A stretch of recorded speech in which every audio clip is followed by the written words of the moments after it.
陽光明媚嘅下午，團團同一班同學仔喺籃球場上練習打籃球。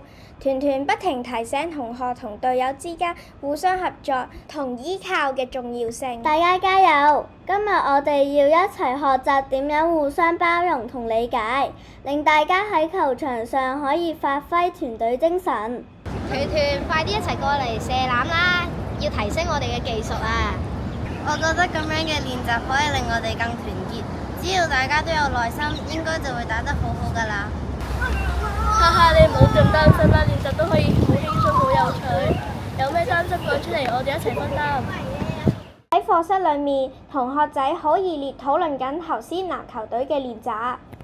我哋籃球隊需要多啲嘅練習，我哋一齊加油啊！喺大式嘅時候，我哋要練習多啲啊！但係有啲同學唔係咁中意同我哋一齊練習，可能係因為佢哋擔心跟唔上。或者佢哋只係俾我嘅球技嚇親你，哈哈！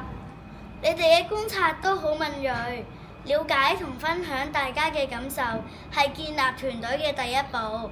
我哋可以試下揾一個令每個人都覺得舒服嘅練習方法。老師講得啱啊！我哋先了解每個人嘅想法，令大家一齊進步啦。喺操場上，同學仔聚埋一齊，互相分享。我哋嚟分享一下各自嘅感受啦，咁樣可以令我哋更加理解對方。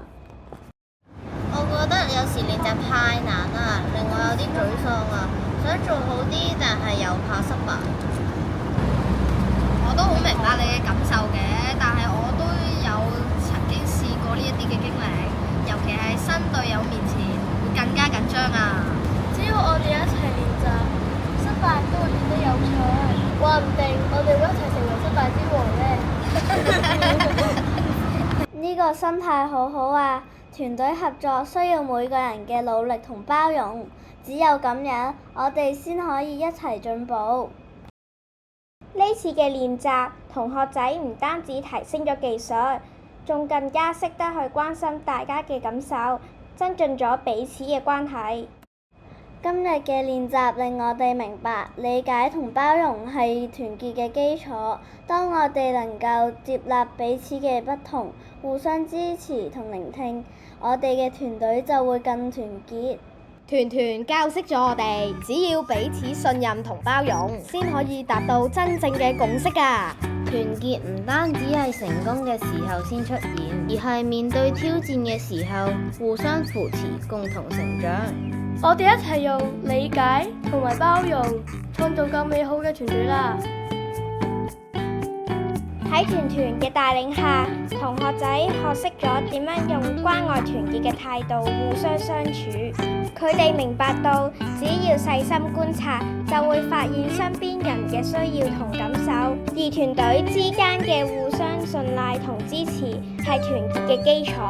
記住，多啲留意身邊人嘅感受同情緒，主動關懷同問候，互相分享，話唔定可以成為佢一個好大嘅動力㗎。